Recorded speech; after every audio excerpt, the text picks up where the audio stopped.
Hello বন্ধুরা, সবাইকে স্বাগত জানাই স্টাডি সাকসেস কোচিং সেন্টারে। বন্ধুরা, তোমাদের জন্য নিয়ে চলে এসেছি আবারও কিন্তু আর একটি গুরুত্বপূর্ণ এসএসসি এমটিএস এর জন্য জেনারেল অ্যাওয়ারনেসের ক্লাস। আজকে যে কোশ্চেনগুলো আলোচনা করব সেগুলো হচ্ছে 11/7/2022 থার্ড শিফট এবং 12/7/2022 ফার্স্ট শিফট। যে 25-50 খানা কোশ্চেন এসেছিলো জেনারেল অ্যাওয়ারনেসের, সেই কোশ্চেনগুলো আলোচনা করব। তো এটা আমাদের আজকে কিন্তু ক্লাস নম্বর 8, এসএসসি এমটিএস 2021 ক্লাস নম্বর 8। তো চলো শুরু করি। প্রথম কোশ্চেন দেখো কি রয়েছে। কুতুবউদ্দিন আইবক নিচের কোন রাজবংশ প্রতিষ্ঠা করেন? কুতুবউদ্দিন আইবক কোন রাজবংশ? দাস রাজবংশ, তাই তো? দাস রাজবংশ প্রতিষ্ঠা করেন। তারপরে দেখো নিচের কোন ধরনের কৃষি আসামে ঝুম নামে পরিচিত? আসামের ঝুম যেটা হচ্ছে যে কৃষি স্থানান্তর যেটা হচ্ছে আসামের ঝুম নামে পরিচিত। প্রধানমন্ত্রী কৌশল বিকাশ যোজনা 2015 সালে ড্যাশের অধীনে চালু করা হয়েছিল? কার অধীনে চালু করা হয়েছিল? প্রধানমন্ত্রী কৌশল বিকাশ যোজনা 2015 এটা চালু করা হয়েছিল দক্ষতা উন্নয়ন এবং উদ্যোক্তা মন্ত্রণালয়ের দ্বারা। তারপরে শব্দের উচ্চতা শব্দ উৎপন্নকারী কম্পনের প্রশস্ততার ড্যাশের সমানুপাতিক। শব্দের উচ্চতা শব্দ উৎপন্নকারী কম্পনের প্রশস্ততার বর্গক্ষেত্রের সমানুপাতিক। নিচের মধ্যে কে একজন বিখ্যাত ভারতীয় কোরিওগ্রাফার ছিলেন? বিখ্যাত ভারতীয় কোরিওগ্রাফার যিনি হচ্ছেন সরোজ খান। দেখো কাজল একজন অভিনেত্রী, শ্রেয়া ঘোষাল একজন সিঙ্গার, মাধুরী দীক্ষিত একজন কি অভিনেত্রী। তো এখান থেকে খুব সহজেই আমরা কিন্তু অ্যান্সার করে দিতে পারবো সরোজ খান। তারপরে দেখো 6 নম্বরে কি রয়েছে। বার্ষিক আর্থিক বিবৃতি ড্যাশ আকারে সরকারের প্রাপ্তি এবং অর্থ প্রদান দেখায়। বার্ষিক আর্থিক বিবৃতি যেটা কন্টিনজেন্সি ফান্ড, পাবলিক অ্যাকাউন্ট এবং কনসোলিডেটেড ফান্ড আকারে সরকারের প্রাপ্তি এবং অর্থ প্রদান দেখায়। এরপরে 7 নম্বর, কোন ব্রিটিশ গভর্নর বাংলায় দ্বৈত সরকার ব্যবস্থার অবসান ঘটায়? তিনি হচ্ছেন ওয়ারেন হেস্টিংস। তারপরে 8 নম্বর, নিচের কোনটি বিশ্বের বৃহত্তম অভ্যন্তরীণ সমুদ্র? যেটা হচ্ছে কাস্পিয়ান সাগর।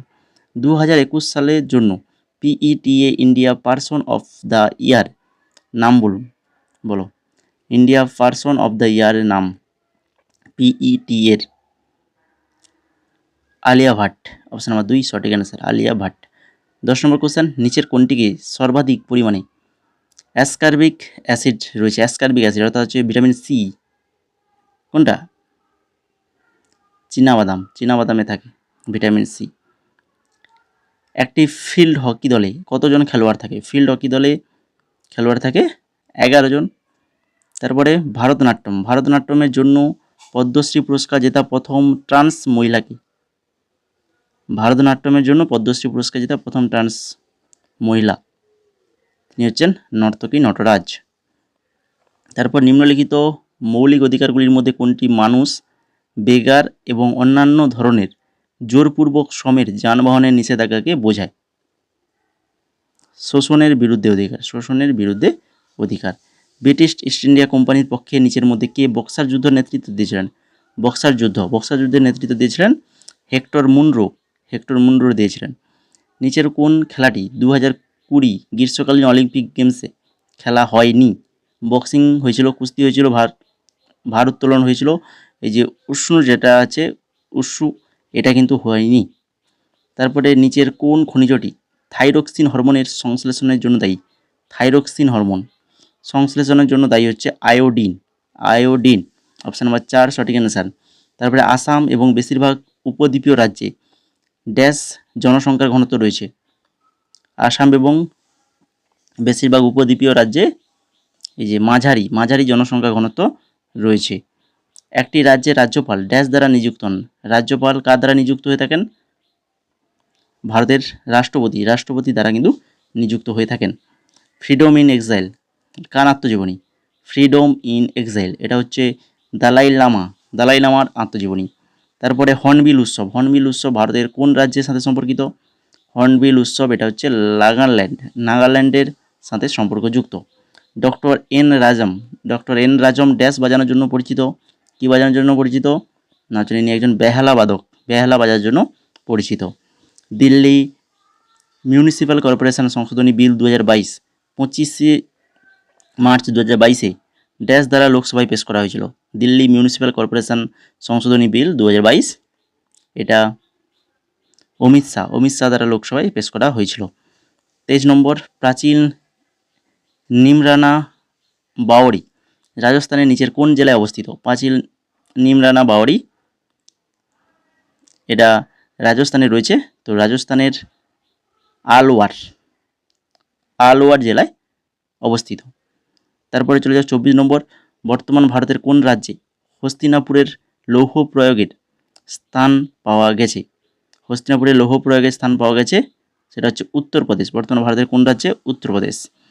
কোন বায়ু রোডিং ফোর্টিস নামে পরিচিত? রোডিং ফোর্টিস নামে পরিচিত কোন বায়ু? পশ্চিমা বায়ু রোডিং ফোর্টিস নামে পরিচিত। তো এটা গেল 11/7/2022 থার্ড শিফটের 25খানা কোশ্চেন। এবার আমরা শুরু করব 12/7/2022 ফার্স্ট শিফটের 25খানা কোশ্চেন। কোশ্চেনের শুরুর আগেই তোমাদের বলি, 25টা কোশ্চেন তোমরা দেখলে তো কোশ্চেনগুলো এভাবেই কিন্তু তোমাদের পরীক্ষায় আসবে। যদি ক্লাসটা ভালো লেগে থাকে তো অবশ্যই যারা এখনও লাইক করনি তো লাইক করে দাও। লাইক করছো না কেন? ক্লাসটাকে লাইক করে দাও, বন্ধুদের শেয়ার করে দাও। চ্যানেল নতুন হয়ে থাকলে অবশ্যই চ্যানেলটিকে সাবস্ক্রাইব করে বেল আইকনে ক্লিক করে দাও। ঠিক আছে, তো চলো এবার শুরু করি। প্রথম কোশ্চেন, তাঞ্জোর বালা সরস্বতী কোন শাস্ত্রীয় নৃত্যের জন্য পরিচিত ছিলেন? তাঞ্জোর বালা সরস্বতী যিনি একজন ভারতনাট্যম নৃত্যশিল্পী। এরপর দেখো 2 নম্বর, নিচের কোন ব্যক্তি 2021 প্যারা অলিম্পিক স্পোর্টস অ্যাওয়ার্ডস 2021-এর সেরা মহিলা আত্মপ্রকাশ পুরস্কার জিতেছে? সেরা মহিলা আত্মপ্রকাশ পুরস্কার জিতেছে তিনি হচ্ছেন অবনী লেখারা। নিচের কোন নদী রাজস্থানের বৃহত্তম নদী ব্যবস্থা গঠন করে? নিচের কোন নদী রাজস্থানের বৃহত্তম নদী ব্যবস্থা গঠন করে? লুনি নদী। কোন নদী? লুনি। মানুষের মধ্যে ক্ষুদ্রান্ত কুণ্ডলীকৃত এবং প্রায় 1.5 মিটার দীর্ঘ। আমাদের মানুষের মধ্যে ক্ষুদ্রান্ত কুণ্ডলীকৃতভাবে আছে। এটা কত মিটার পর্যন্ত দীর্ঘ? 7 থেকে 7.5 মিটার দীর্ঘ। নিচের মধ্যে কে টোকিও অলিম্পিক 2020 ফেন্সিংয়ে ভারতের প্রতিনিধিত্বকারী প্রথম ক্রীড়াবিদ ছিলেন? ভবানী দেবী। আর্থিক পরিষেবার একটি ফর্ম যা দরিদ্র এবং নিম্ন আয়ের পরিবারগুলিকে ছোট ঋণ এবং অন্যান্য আর্থিক পরিষেবা প্রদান করে ড্যাশ বলা হয়। তাকে কি বলা হবে? তাকে হচ্ছে ক্ষুদ্র ঋণ বলা হবে। নিচের কোনটিকে উদ্ভিদ রাজ্যের উভচর বলা হয়? উদ্ভিদ রাজ্যের উভচর কাকে বলা হয়? না হচ্ছে ব্রায়োফাইটসকে উদ্ভিদ রাজ্যের উভচর বলা হয়। বুদ্ধ ড্যাশে জ্ঞান লাভ করেছিল? বুদ্ধ কোথায় জ্ঞান লাভ করেছিল? না হচ্ছে বোধগয়াতে বুদ্ধ কিন্তু জ্ঞান লাভ করেছিল। তারপরে দেখো আনফিনিশড এ মেমোইর ড্যাশের আত্মজীবনী। এটা কার আত্মজীবনী? না এটা হচ্ছে প্রিয়াঙ্কা চোপড়া জোনাসের আত্মজীবনী। এরপরে আসামে বার্ষিক ফসল তোলার সময় নিচের কোন উৎসব পালিত হয়? বার্ষিক ফসল তোলার সময় কোন উৎসব পালিত হয় আসামে? না হচ্ছে মাঘ বিহু উৎসব কিন্তু পালিত হয়। তাহলে বুঝতে পারলে মাঘ বিহু এটা হচ্ছে আসামের একটি উৎসব। নিচের কোনটিকে পদার্থের পঞ্চম অবস্থা বলে মনে করা হয়? পদার্থের পঞ্চম অবস্থা বলে মনে করা হয় বুশ-আইনস্টাইন কনডেনসেটকে পদার্থের পঞ্চম অবস্থা বলে মনে করা হয়। নিচের কোন উপদ্বীপীয় নদীতে সবচেয়ে বড় নিষ্কাশন অববাহিকা রয়েছে? সবথেকে বড় নিষ্কাশন অববাহিকা রয়েছে এটা হচ্ছে গোদাবরী নদীর উপদ্বীপে নদীতে। গ্রামীণ এলাকায় এক ধরনের বেকারত্ব যখন বছরে কিছু মাসে লোকেরা চাকরি খুঁজে পায় না তাকে ড্যাশ বলা হয়? বছরে কিছু মাসে চাকরি খুঁজে পায় না তখন সেটাকে বলা হয় মৌসুমি বেকারত্ব বলা হয়। ভাস্কো ডা গামা একজন পর্তুগিজ অভিযাত্রী ড্যাশ সালে ভারতে এসেছিল? তো ভাস্কো ডা গামা কত সালে আমাদের ভারতে এসেছিল? না হচ্ছে 1498 সালে এসেছিল একজন পর্তুগিজ অভিযাত্রী। নিম্নলিখিতগুলির মধ্যে কে 1887 সালে ভারতীয় জাতীয় কংগ্রেসের সভাপতি হিসাবে ভাষণ দিয়েছিলেন? 1887 সালে ভারতীয় জাতীয় কংগ্রেসের সভাপতি হিসাবে ভাষণ দিয়েছিলেন তিনি হচ্ছেন বদরউদ্দিন তৈয়বজি। বদরউদ্দিন তৈয়বজি। তারপর 16 নম্বর, প্রো কবাডি লিগের সিজন 8-এ ফাইনালে কোন দল দাবাং দিল্লি কেসির কাছে হেরেছিল? দাবাং দিল্লি কেসির কাছে হেরেছিল kabaddi league season 8। Patna Pirates Dabang দিল্লির কাছে হেরে গিয়েছিল। তারপরে মাটিহীন কৃষিকে ড্যাশ বলা হয়? মাটিহীন কৃষিকে বলা হয় হাইড্রোপনিক্স বলা হয়। ভারতীয় সংবিধানের কোন অনুচ্ছেদে শোষণের বিরুদ্ধে অধিকার দেওয়া হয়েছে? অনুচ্ছেদ নম্বর 23 নম্বর অনুচ্ছেদে। বৌদ্ধ স্থাপত্যের চৈত্যকে কি বোঝায়? বৌদ্ধ স্থাপত্যের যে চৈত্য, সেই চৈত্যকে বোঝায় হচ্ছে প্রার্থনা হল বোঝায়। তারপরে 2011 সালে আদমশুমারি অনুসারে ভারতের মোট উর্বরতার হার কত? ভারতের মোট উর্বরতার হার 2.1 থেকে 2.9।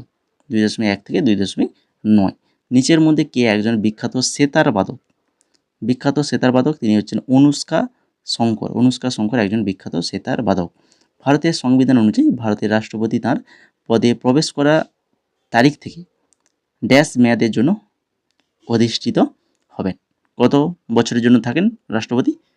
5 বছরের জন্য। মোহিনীআট্টম ভারতের কোন রাজ্যের একটি ধ্রুপদী নৃত্য? মোহিনীআট্টম যেটা হচ্ছে কেরালা রাজ্যের একটি ধ্রুপদী নৃত্য। তারপরে 24 নম্বর, কোন চোল শাসক তাঞ্জোরে বৃহদেশ্বর মন্দির নির্মাণ করেছিলেন? তাঞ্জোরে বৃহদেশ্বর মন্দির নির্মাণ করেছিলেন প্রথম রাজা রাজ।